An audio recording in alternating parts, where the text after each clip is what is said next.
Muito boa noite a todos, a todas. Um prazer que a gente recebe para mais uma palestra em nossa Sociedade Espírita Renovação. Eu sou Sérgio Pacheco, trabalhador da casa, e hoje nós teremos a palestra da nossa querida Estela Martins. Em breve eu vou anunciar. E vamos, como de costume, iniciar as nossas atividades fazendo a nossa prece.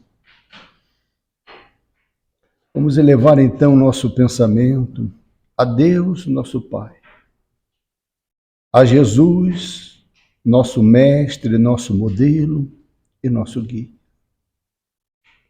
para buscar as bênçãos, o auxílio espiritual para a atividade da noite, para que possamos refletir a partir dos ensinamentos que serão expostos pela nossa Estela, que eles sirvam para a nossa transformação moral, para o nosso aperfeiçoamento, convidando-nos a todos nós a uma busca interior, a avaliação de nossos comportamentos, de nossos pensamentos, retirando tudo aquilo que ainda nos coloca na condição de espíritos imperfeitos. Temos a Ti, Senhor, a nos mostrar o caminho. Temos a doutrina espírita lúcida, esclarecida, a consolar o nosso coração, a lembrar as nossas obrigações para conosco, na nossa autotransformação e na nossa renovação, mas também as nossas obrigações para com o próximo, no dever do amor e da caridade. Que possamos então, Jesus, nesse ambiente de luz, de muita paz e de muito auxílio espiritual, iniciar a mais uma atividade em nossa casa. Te agradecendo, Jesus, o concurso amigo. Que assim seja.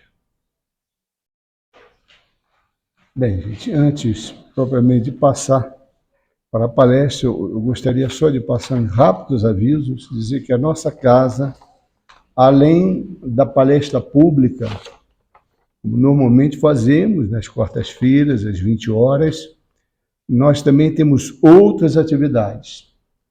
Terça-feira, às 14 horas, temos um grupo de costura de voluntários e voluntárias que estudam o Evangelho e aproveitam para fazer o trabalho de costura para as doações da casa. Às 20 horas das terça-feiras, temos um grupo de estudo, né, que eu e a Estela participamos por muitos anos, a Joana também, e está atualmente estudando, dentro do estudo, do programa do estudo sistematizado da doutrina espírita, onde estamos finalizando lá o livro 1. Nas quartas-feiras, além das palestras, que a gente aqui está, nós temos também o ED, Estudo Sistematizado da Doutrina Espírita, temos evangelização da juventude, que ocorre no mesmo horário, evangelização da infância, de 8 a 12 anos. Aos sábados, também estudo sistematizado da doutrina espírita. Temos às 14h30, os dois também, um estudo aprofundado da doutrina espírita. E às 17h30, às 18h30, temos o plantão de passe e atendimento fraterno. Então, são as atividades que a gente sempre divulga. A palestra de hoje será sobre beleza, nada mais convidativo e agradável falar sobre beleza, né, Estela? E quem vai falar a nossa companheira tão querida, a Estela Maris Martins, que é uma companheira quase fundadora da CIR de tantos anos, né? Trabalhadora, né?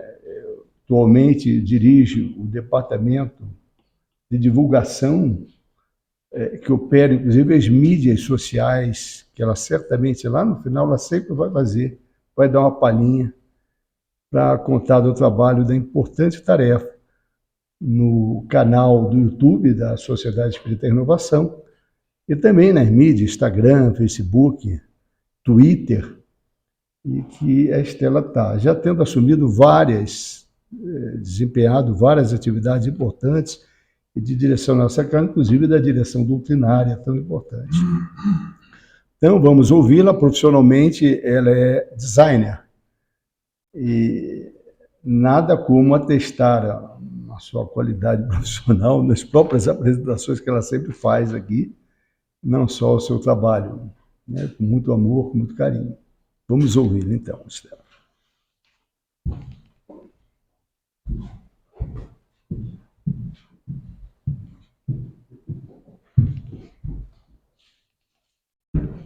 Muito boa noite, amigos.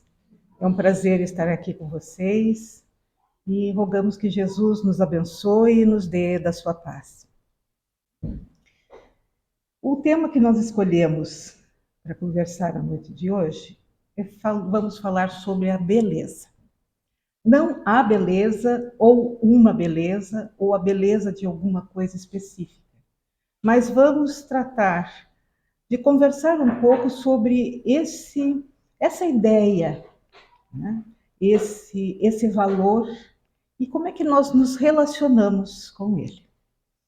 Quem esteve aqui na semana passada viu o nosso companheiro Paulo Davi começar a sua palestra perguntando para todos nós o que era perfeição.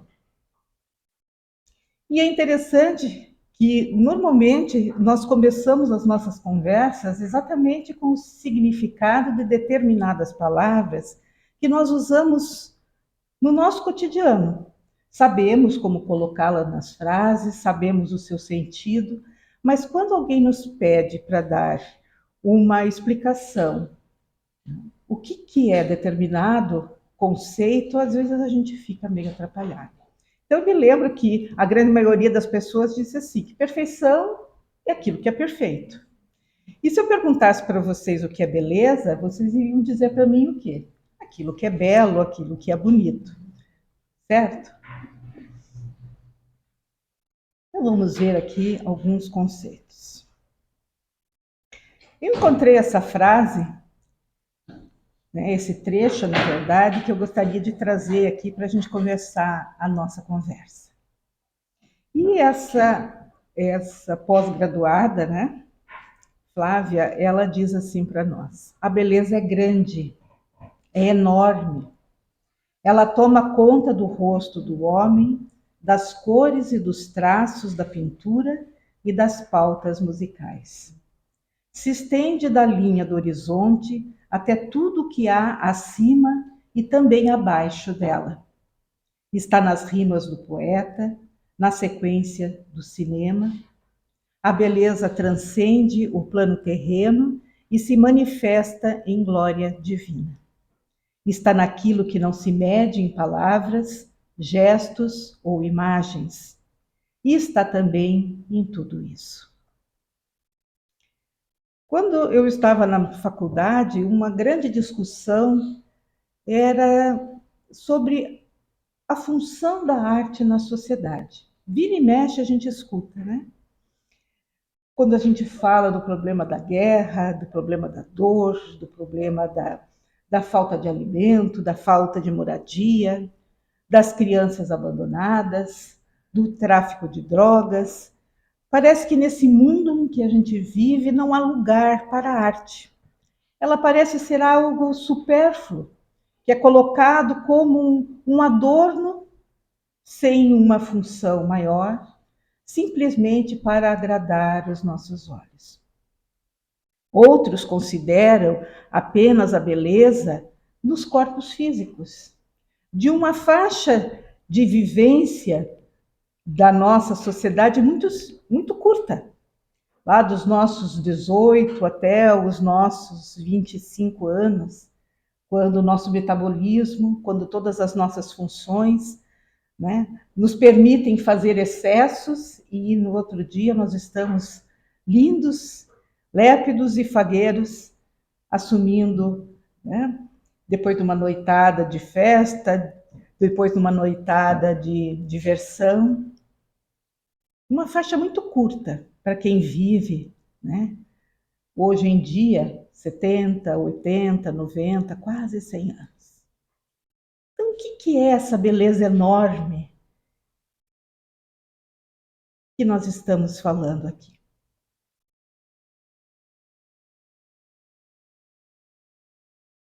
Então, vamos lá, né? Na definição. Se a gente procurar no dicionário, nós vamos encontrar que beleza é a característica de objetos, situações, lugares ou pessoas que são prazerosos de se perceber.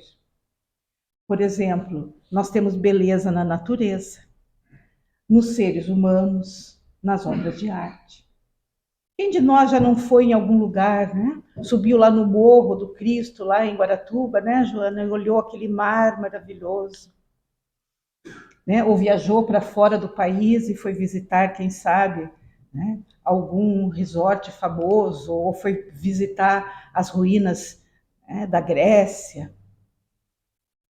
E não ficou encantada com a arquitetura antiga ou moderna, cidades como Nova York, a beleza lá. Então, quando a gente fala nos seres humanos, quantas pessoas são perfeitas? Olha-se, não se encontra um defeito, a pele sem poros aparentes, né? Uma perfeição de construção dos ossos, de cabelo, de corpo. Obras de arte, por exemplo, essa obra de arte é considerada a Mona Lisa, né? Lá no seu país. Esteve muito na moda uns anos atrás, porque todas as escolas onde tinham crianças, as professoras faziam releitura da Moça com Brinco de Pérolas. Tivemos um filme no cinema tentando explicar por que exatamente essa feição, essa forma dessa quantidade de tinta colocada numa tela de tecido barato atrai o nosso olhar desde 1665. Então, a beleza, junto com a arte e o gosto, é o tema principal da estética, um dos ramos maiores da filosofia. Como valor estético positivo, nós temos, né, a beleza como sendo o oposto da fealdade, que é a sua parte, né, negativa. Então, nós temos um ramo todo da filosofia, simplesmente para estudar a questão da estética.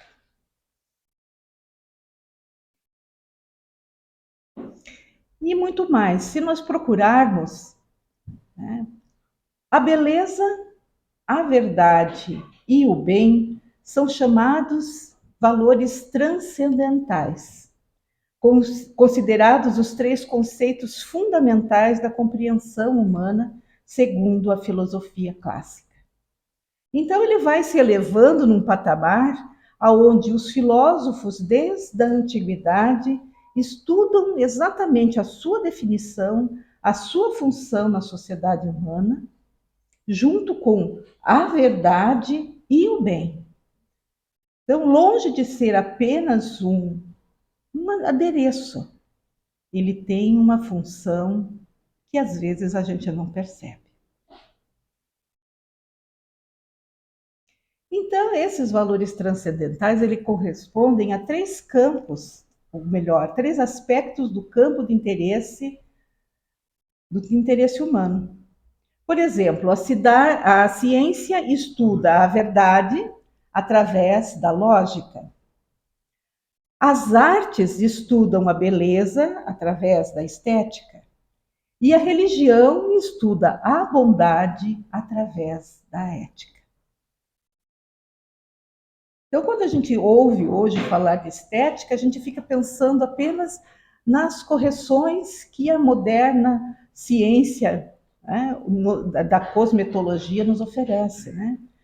Fugirmos das marcas de expressão, da ação da gravidade sobre o nosso rosto, o nosso corpo. Nos entregamos lá a vários tratamentos, quando na verdade a estética é muito maior do que isso. Não apenas, mas muito mais do que isso. Tanto que nós temos uma frase que nós trouxemos deste pensador, Plotino, que ele disse que a verdade, a beleza e a bondade são atributos da divindade. Isto é, formas pelas quais a unidade divina se dá a conhecer na alma humana.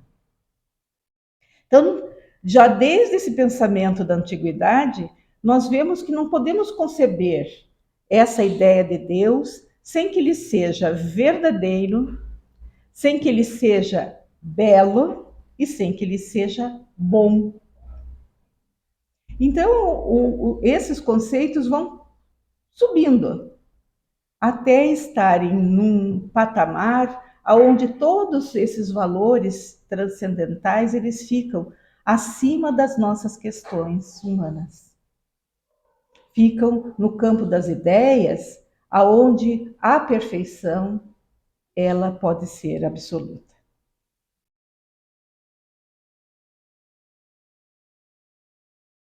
Mas uma grande dificuldade de se compreender a beleza se deve ao fato dela ter aspectos tanto objetivos quanto subjetivos.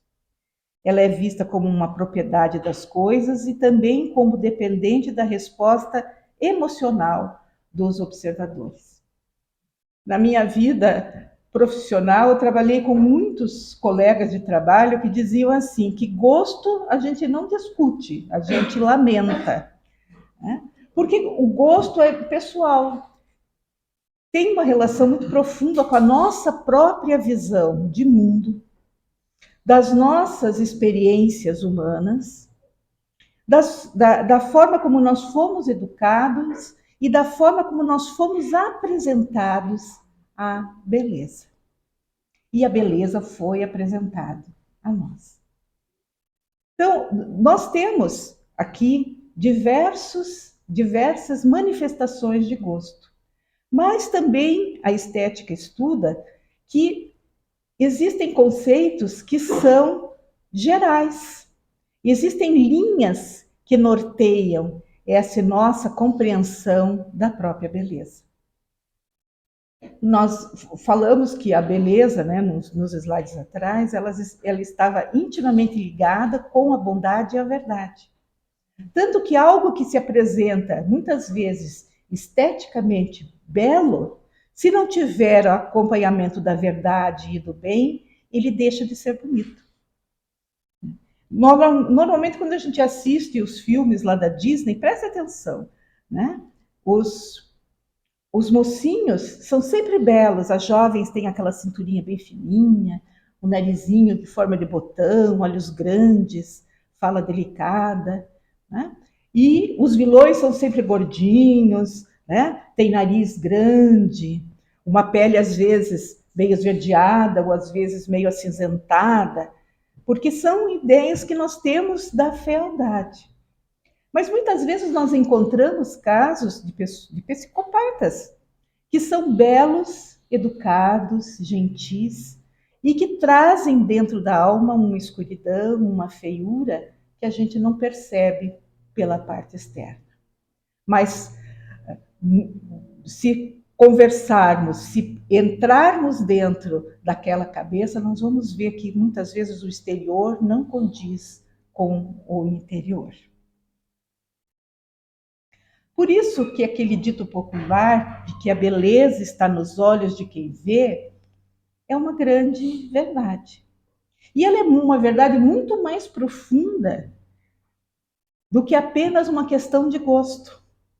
Então, se eu gosto de misturar determinadas cores, é o meu gosto, e eu o vejo assim, não quer dizer que a outra pessoa possa ver da mesma forma. Exato. Mas essa questão de ver para o ser humano, ela é muito mais profunda. Podemos dizer que nós somos muito dependentes da nossa capacidade de ver. A nossa relação primeira com o mundo é através da visão. E para vermos, precisamos pensar em algumas coisas que às vezes ficam apenas no nosso subconsciente. Eu trouxe para vocês o quadro que me inspirou a fazer essa conversa, né? Trazer para vocês essas ideias na noite de hoje. Esse quadro se chama Elelio e Hildebrand, ou o Encontro na Escada de Tourret, perdão. É um dos meus quadros prediletos, se não é o do mais predileto, porque, para mim, ele é lindíssimo. Quando eu o vi pela primeira vez, eu fiquei, durante um bom tempo, observando os detalhes. E achei que era uma coisa muito minha, porque obras famosas, nós temos lá a Mona Lisa, né, que é conhecida mundialmente, aquele outro quadro que eu trouxe atrás, né, da Moça do Brinco de Pérola, da Noite Estrelada sobre o Ródano, do Beijo, do Klimt. Outros quadros são muito famosos. Da Vinci, Michelangelo, Rafael e outros pintores que são conhecidos mundialmente. Mas esse pintor, Burton, ele fazia parte de uma confraria de um período muito curto da história da arte, chamado dos pré-rafaelistas. Eles trouxeram uma ideia, eles se revoltaram. Tem sempre, né? O artista tem sempre que dizer que ele está revoltado contra uma corrente de pintura e criar um novo estilo de se manifestar. Mas esse quadro é especial porque ele foi eleito em 2012 como o quadro predileto pelos irlandeses. E ele tem na sua história o relato de uma história de amor que não deu certo, bem trágica. Né? Conta a história dessa jovem Elelio, que era uma princesa, e que ela se apaixona por um dos seus 12 guarda-costas, que se chamava Hildebrand, que era um príncipe inglês. Mas para o pai da Elelio, aquele jovem, apesar de ser príncipe, não tinha um pedigree suficiente para pedir, né, a mão daquela jovem em casamento. Tanto que o rei, o pai da Elelio, manda que os seus 7 filhos vão e matem o Hildebrand. Ele acaba matando o pai, 6 dos irmãos, e ele só deixa escapar o irmão mais novo a pedido da própria Elelio. Ele acaba morrendo com os ferimentos dessa luta com os irmãos da jovem com quem ele havia se apaixonado, e ela morre de desgosto um pouco depois. Uma tragédia total. Esse quadro é um quadro pequeno. Ele tem mais ou menos 60 por 90, e ele é feito na técnica de aquarela e guache. Quem tem criança em casa já viu o guache? A gente dá para a criança brincar, mas na mão de um artista, essa ferramenta faz exatamente isso que nós estamos vendo. E ele tem características impressionantes. O azul da roupa dela, o vermelho da roupa dele. O azul representa a graça divina. O branco, a pureza. E o vermelho é a cor dos mártires. Né? Então, tem a delicadeza desse rosto, que está em oposição ao rosto do outro personagem da cena.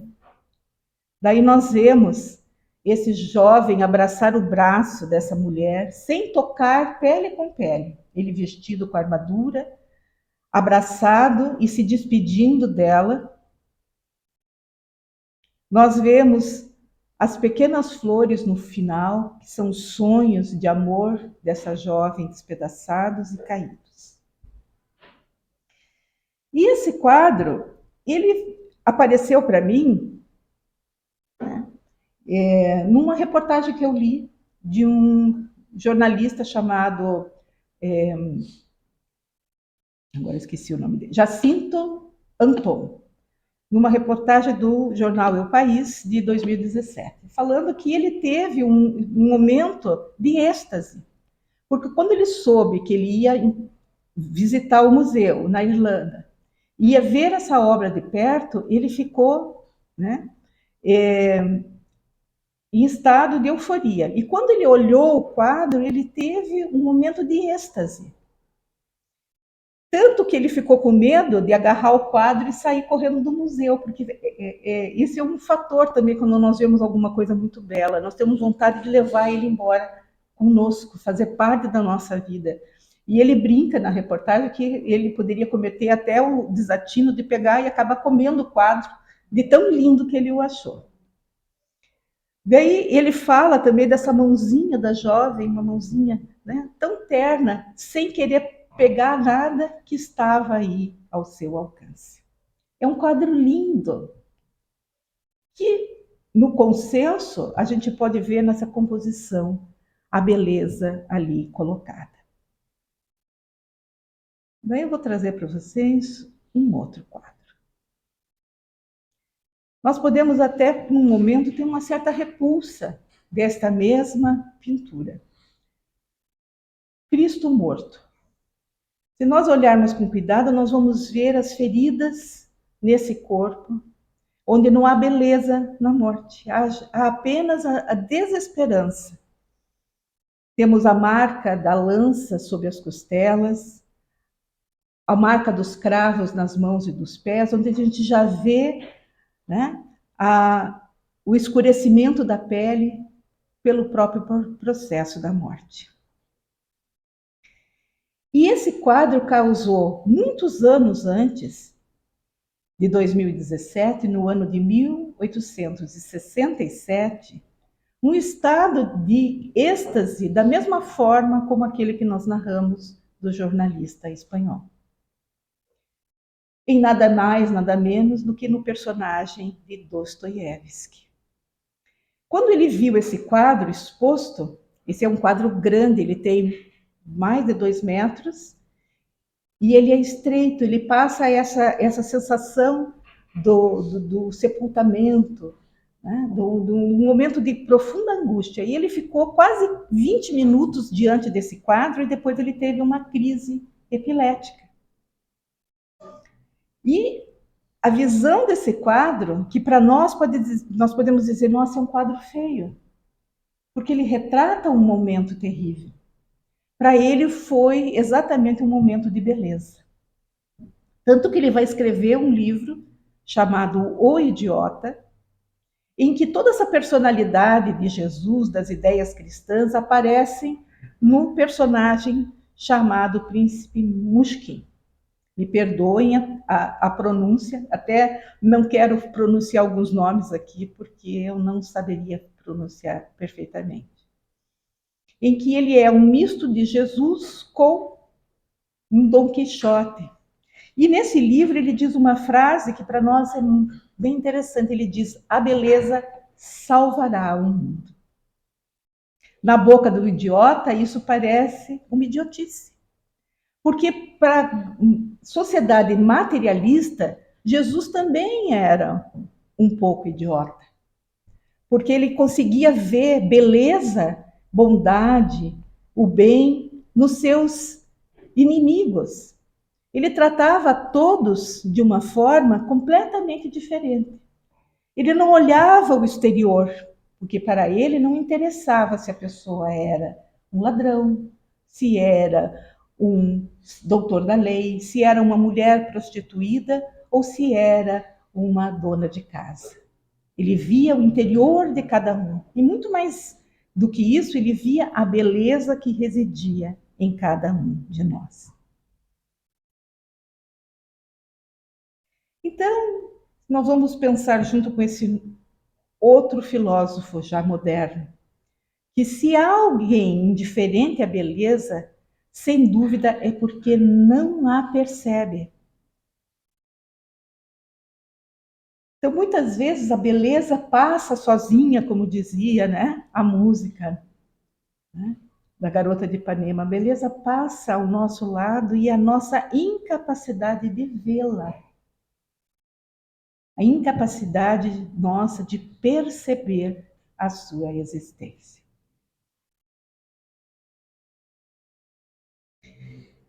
Então, esse professor de História da Arte diz para nós assim: o belo é uma percepção subjetiva que nos causa uma emoção e nos translada a um estado anímico diferente. O belo causa no homem um estremecimento de alma único e transcendental, pautado em fundamentos essenciais, como o anseio por tudo aquilo que é eterno e perfeito, tudo aquilo que os homens erigiram em motivos fundamentais de suas crenças. Então a gente aprende em doutrina espírita alguns atributos da divindade. Nós aprendemos que Deus é único, que Deus é eterno, que Deus é imutável, que Ele é perfeito, que Ele é soberanamente justo e bom. E poderíamos catalogar tudo aquilo que diz exatamente caracteres da perfeição. E aí teríamos a ideia de Deus. Mas nós esquecemos de um outro aspecto da divindade que a gente não fala. Deus é lindo, porque Ele é a perfeição absoluta. E a gente percebe isso na sua criação. Nós falamos aqui da natureza, né? Das paisagens que nos encantam, tanto das coisas miúdas quanto das coisas enormes. Quando a gente olha o mundo microscópico das nossas células, nós ficamos encantados com a beleza. Quando a gente olha um pôr do sol que vai ficando avermelhado, apesar de todas as explicações científicas de ângulos, de poluição, de refração de luz, não é isso que nos interessa. Nós ficamos extasiados com a beleza. E podemos dizer que essa é a assinatura de Deus no universo, as coisas belas. A beleza de uma flor, da asa de uma mariposa, da composição de cores de um pássaro. Eles poderiam ser todos de uma cor só. Nós não precisaríamos ter tantas cores.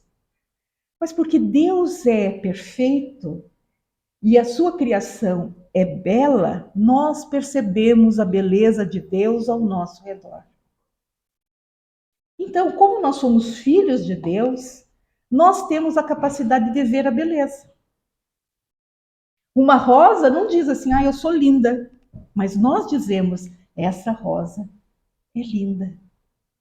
Um animal não sabe se ele tem um pedigree, se ele é de uma raça, ou se ele é um vira-lata. Mas nós enxergamos a beleza nisso ou naquilo, nessa raça ou na falta dela, que já é uma raça, porque nós identificamos a beleza.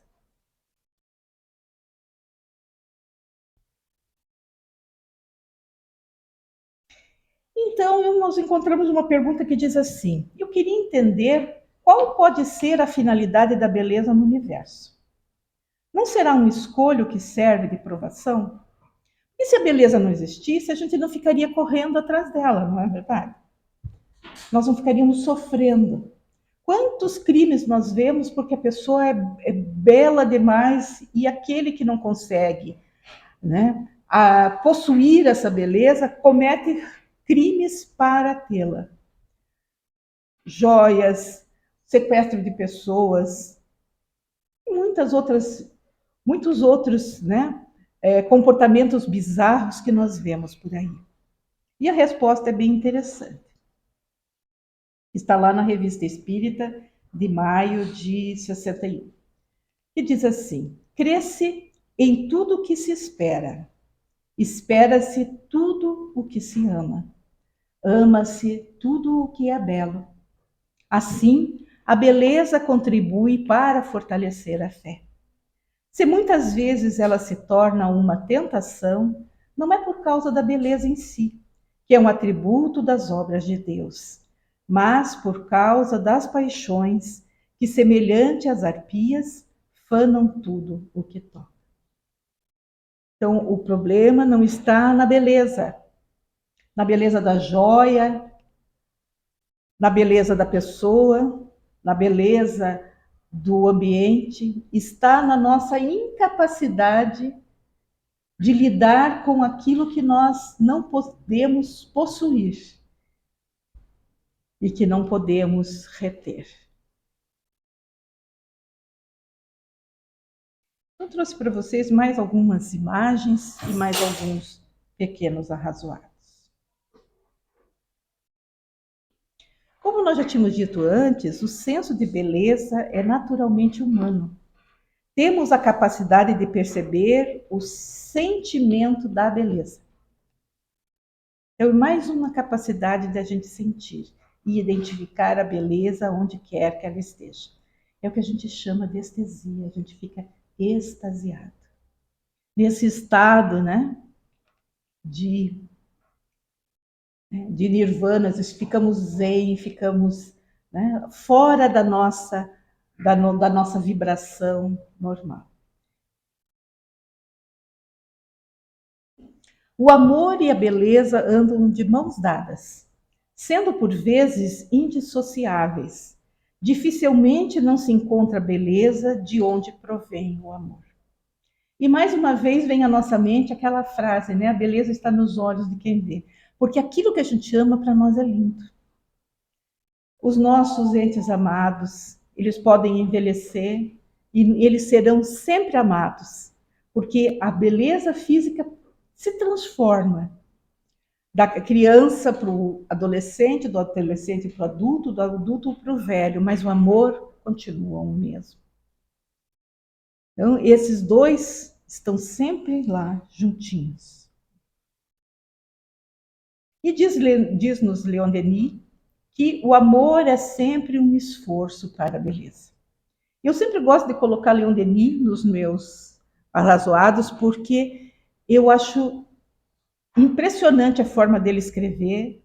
Eu amo os seus livros e acho beleza naquilo que ele escreve. Então, quando nós colocamos amor naquilo que nós fazemos, a gente coloca um esforço de beleza. Nas coisas mais simples. A gente se arruma para ver a pessoa que a gente gosta.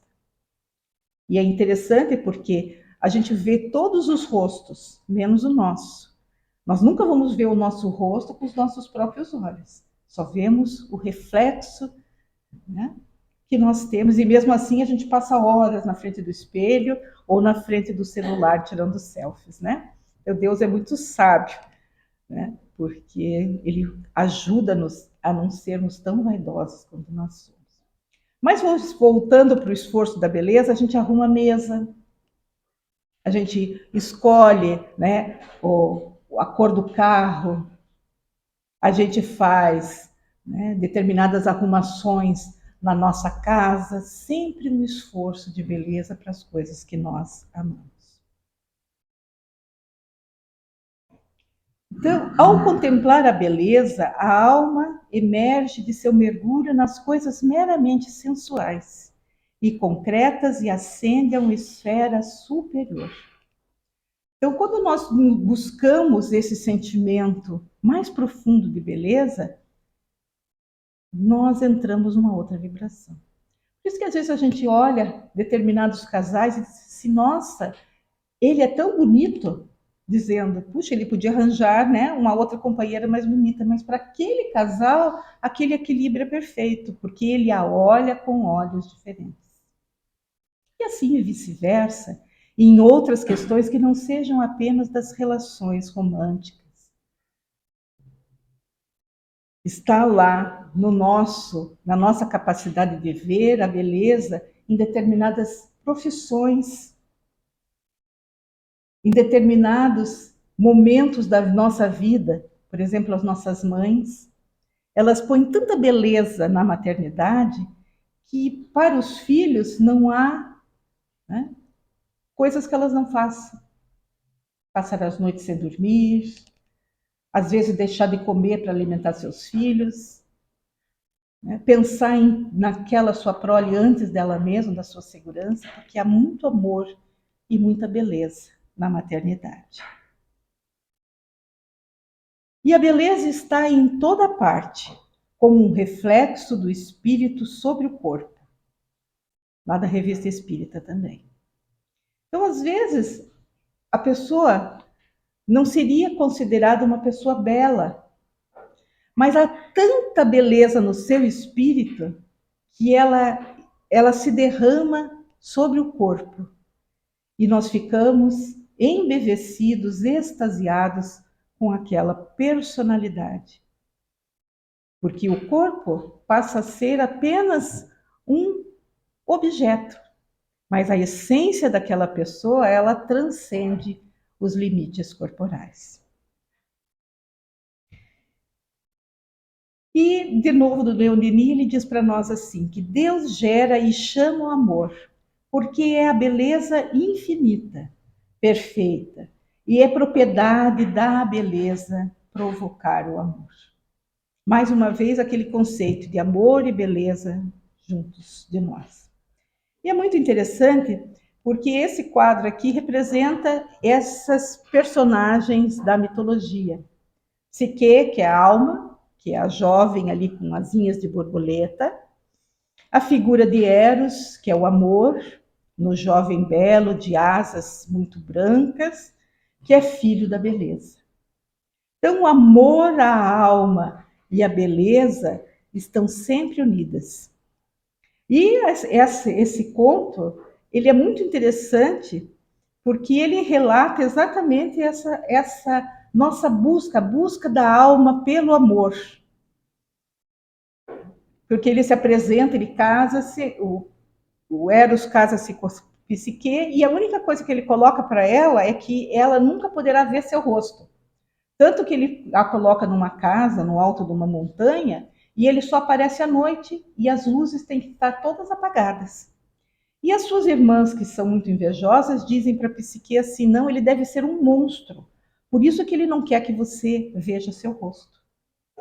E ela fica com aquilo na cabeça e ela quebra o seu voto de nunca olhar para o rosto do seu amado.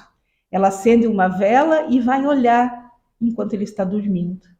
E quando ela vê aquele jovem muito bonito, ela treme de emoção e derruba a vela quente na mão do Cupido e acorda, ferido de amor, porque ela não tinha respeitado seus votos e o amor não sobrevive sem a confiança. Daí ela vai precisar fazer muitos sacrifícios para poder fazer as pazes com o seu amor. E ela tanto faz, que ela consegue se tornar uma deusa, porque Zeus vai levá-la para o Olimpo e vai dar a ela, né, a eternidade. Por isso que ela é representada aí com essas asinhas de borboleta. Então a gente diz também que o que os olhos não veem, o coração não sente. Né? Essa é a desculpa de muitas daquelas pessoas que cometem os seus deslizes.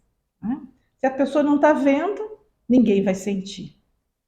Mas na nossa conversa de hoje, se a gente pensar, a gente poderia dizer que o que o coração não sente, os olhos não veem. Então, se você não sentir, você não vai enxergar. Se você não se ativer com determinado tipo de atenção, você não vai perceber. E quando a gente diz que os olhos, né, precisam enxergar essa beleza, a gente tem que pensar como é que a gente enxerga. Nossos olhos físicos enxergam porque tem luz. Isso a física nos explica. Se não houver luz no ambiente, nós estamos na escuridão e a gente não enxerga. Então, a luz é muito importante nessa relação de visão. E Jesus nos diz lá em Mateus 6, 22, que os olhos são a candeia do corpo. Se os teus olhos forem bons, todo o teu corpo terá luz. Então, nós precisamos para enxergar, nós precisamos de luz. E a luz que Jesus está se referindo não é a luz elétrica, não é a luz da candeia de azeite, é a luz da compreensão e da maturidade. Hoje nós enxergamos coisas que quando a gente tinha lá 16, 17 anos, a gente não enxergava. Ou na minha idade eu posso dizer 50, né? Que ainda vai já ter passado bastante tempo. Mas o tempo de amadurecimento vai nos levando a ter uma visão diferente da vida. Por isso Jesus enxergava diferente do que nós enxergamos. Porque ele é capaz de ver no criminoso não aquele que merece a punição e a morte. E ele dizia para nós que ele não queria a morte do pecador, mas a morte do pecado. Então, quando ele olha para cada um de nós, ele nos enxerga na beleza absoluta que nós vamos alcançar um dia. Nessa perfeição de almas que todos nós alcançaremos. E retornando lá para a nossa primeira imagem, que é um outro quadro que eu gosto muito, em que a gente quase sente o perfume da rosa, né? Aquelas rosas grandes que a gente tinha nas casas aí dos nossos avós, que tinha cheirinho de chá, né? Rosas híbridas de chá. A gente vê, parece que o cheiro da rosa, ele penetrou nesse rosto e deixou suas bochechas vermelhas, né? Então a beleza nos agrada, a beleza nos consola, a beleza é remédio contra o sofrimento, a beleza sacraliza o mundo através da arte. A beleza é essencial para que a vida seja possível. Nós não podemos viver sem beleza. E não podemos viver sem a beleza que precisamos trazer dentro da nossa alma, através dos nossos esforços de perdoar, de relegar, de trabalhar as nossas imperfeições, a nossa impaciência, a nossa ansiedade, a nossa visão de mundo, porque tudo isso depura a nossa intimidade, nos transformando em seres cada vez mais perfeitos, mais luminosos e muito mais belos. Então, para finalizar, eu trouxe para vocês essa frase aqui do Leon Denis e a visão inteira desse quadro. O fim mais elevado do universo é a beleza sobre todos os seus aspectos, o material, o intelectual e o moral. A justiça e o amor são seus meios. A beleza, em sua essência, é, pois, inseparável do bem. E ambas, por sua estreita união, constituem a verdade absoluta, a inteligência suprema e a perfeição. Então, a beleza está em toda parte. Todos nós somos belos. Então, a beleza é para todos nós, aqui para cada um de vocês, para a beleza que tem em você, que tem em você, que tem em você, a beleza que nós construímos com muito esforço e a beleza que ainda construiremos com os nossos esforços repetidos através do tempo. Nós somos lindos, nós somos perfectíveis, nós somos filhos de Deus, igualmente belos. Então esse é o meu desejo absoluto, que vocês enxerguem a beleza de tudo que há na natureza. A beleza que a gente aprende a ver com a doutrina espírita, que revive Jesus nos nossos corações. Então, como disse o Pacheco, eu vou fazer a propaganda das nossas redes sociais, onde a nossa casa oferece aí para vocês tudo que de bom e belo os nossos corações podem produzir. Então, meus votos de muita paz, que Deus abençoe a todos vocês e muito obrigado e boa noite.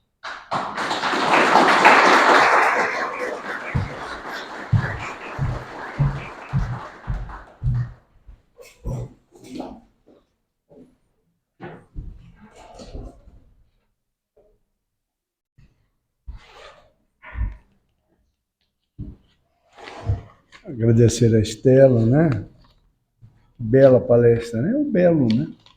Contemplar o belo, contemplar o amor, é realmente convidativo.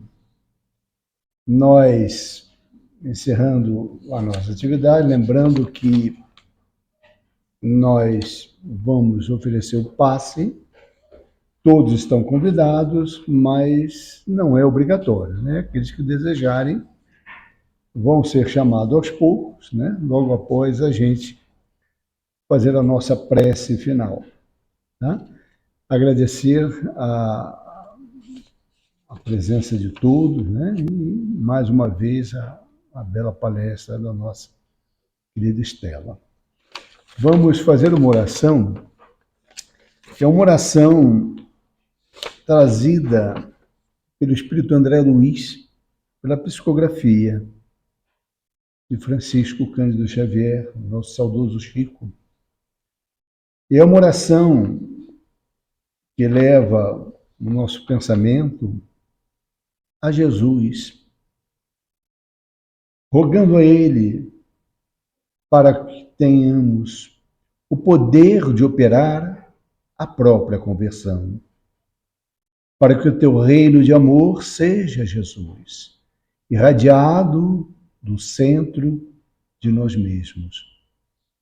Contigo em nós converteremos a treva em claridade, a dor em alegria, o ódio em amor, a descrença em fé viva, a dúvida em certeza, a maldade em bondade, a ignorância em compreensão e sabedoria, a dureza em ternura, a fraqueza em força, o egoísmo em cântico fraterno, o orgulho em humildade, o torvo mal em infinito bem.